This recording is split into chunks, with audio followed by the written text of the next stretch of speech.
Hi అండి. ఈరోజు ఈ వీడియోలో డాట్స్ ఎలాగ స్టిచ్ చేసుకోవాలో చెప్తాను.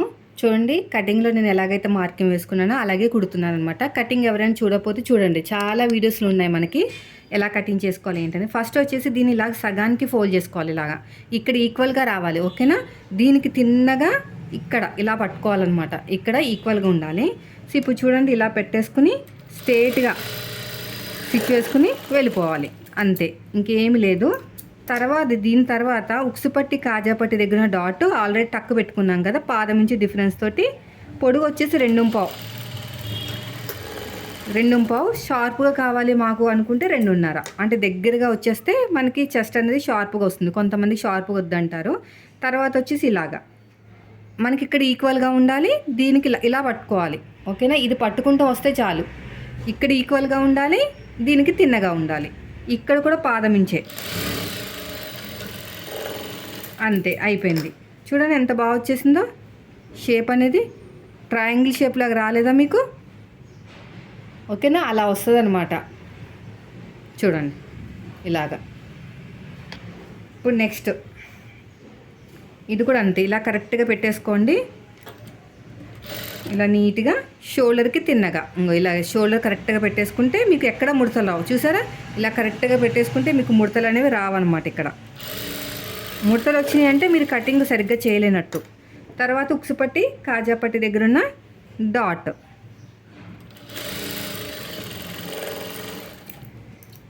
ఆ తర్వాత వచ్చేసి ఈ మెయిన్ డాట్ని పట్టుకుని దీనికి తిన్నగా ఇక్కడ ఈక్వల్గా ఉండాలి, ఓకేనా. దీనికి తిన్నగా ఉండాలి, ఈక్వల్గా ఉండేటట్టు చూసుకోవాలి మీరు. ఇక్కడ ఈక్వల్గా లేకపోతే మళ్ళీ రాదు సరిగ్గా. ఇక్కడ ఇలా వస్తుంది అనమాట. అయిపోయిందండి. చూడండి ఎంత ఈజీగా అయిపోయిందో.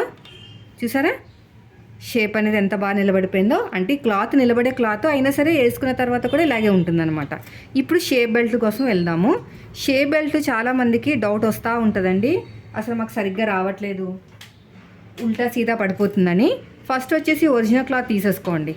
దీనిపైన కట్ చేసి పెట్టుకున్న మెజర్మెంట్ తోటి కట్ చేసి పెట్టుకున్న లైనింగ్ క్లాత్, ఇది వచ్చేసి ఉక్సుపట్టి కాజాపట్టి వైపుకి వెళ్ళే షేపు. దీనిపైన వేస్ట్ క్లాత్, అంటే ఖచ్చితంగా 2 లేయర్స్ ఉండాలి షేప్ బెల్ట్కి, ఒరిజినల్ క్లాత్ కాకుండా, ఓకేనా. ఇది వచ్చేసి వేస్ట్ క్లాత్. నా దగ్గర లైనింగ్ ఎక్కువ ఉంది కాబట్టి వేస్ట్ క్లాత్ అనేది లైనింగ్ కింద తీసుకున్నాను. ఇది ఏ షేప్ అయితే మీకు ఉక్సుపట్టి కాజాపట్టి వైపుకి వెళ్తుందో ఆ షేప్ అనేది పాదం వైపు పెట్టుకోవాలి. ఇలా నీట్గా స్టిచ్ చేసుకుంటూ వెళ్ళిపోండి. ఇలాగా ఎగస్ట్రా ఉన్న క్లాత్ని కట్ చేసేయండి. తర్వాత ఇలా ఓపెన్ చేసేసుకుని టాప్ స్టిచ్ వేసేయండి. ఇలాగా మళ్ళీ క్లోజ్ చేసేసుకుని ఇంకో స్టిచ్ వేసేసుకోండి.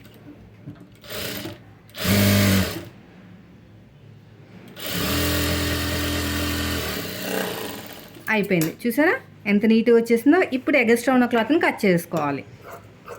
ఇలా మొత్తం కూడా నీట్గా కట్ చేసుకోవాలి. ఇప్పుడు రెండో షేప్ బెల్ట్, ఏ షేప్ అయితే మీకు సైడ్ జాయింట్ వైపుకి వెళ్తుందో ఆ షేప్ అనేది పాదం వైపు పెట్టుకోవాలి. అంటే ఏంటి, ఇది సైడ్ జాయింట్ వైపుకి వెళ్ళే షేపు, ఇది పాదం వైపు పెట్టుకోవాలి. ఈ వేస్ట్ క్లాత్ కూడా అంతే, సేమ్. ఇది మళ్ళీ నీట్గా కుట్టుకుంటూ వచ్చేయండి.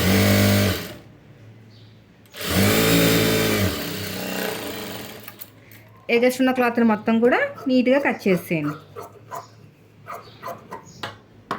ఇలా ఓపెన్ చేసేసుకుని టాప్ స్టిచ్ వేసేయండి. ఇలాగా మళ్ళీ క్లోజ్ చేసుకుని ఇంకో స్టిచ్ వేసేయండి.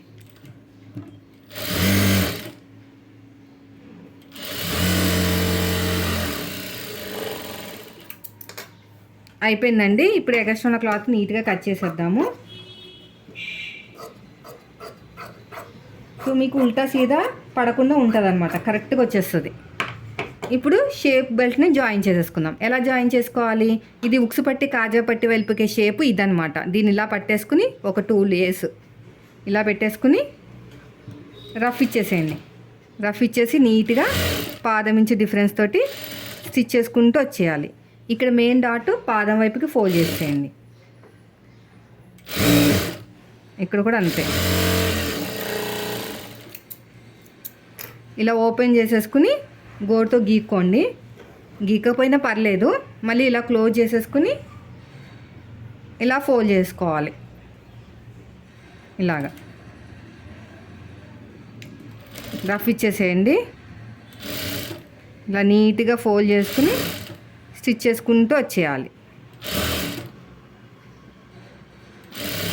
ఇలాగ నీట్గా.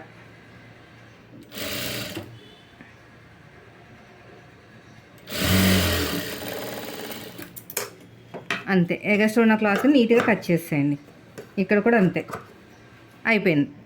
ఇప్పుడు చూసారా కరెక్ట్గా వచ్చేసింది కదా మీకు. ఇది వచ్చేసి మనకి ఇంకొక షేపు.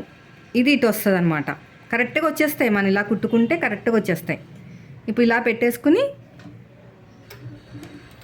రఫ్ ఇచ్చేసేయండి. ఇలా నీట్గా స్టిచ్ చేసుకుంటూ వచ్చారు. ఇది ఫోల్డ్ చేసేయండి మెయిన్ డాట్. ఇలా నీట్గా కుట్టుకుంటూ వచ్చేయాలి. తర్వాత మళ్ళీ ఇలాగా ఫోల్డ్ చేసేయండి.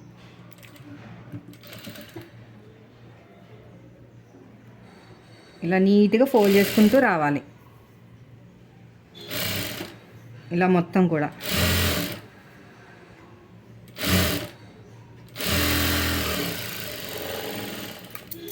ఇప్పుడు ఎగస్ట్రా ఉన్న క్లాత్ నీట్గా కట్ చేసేయండి.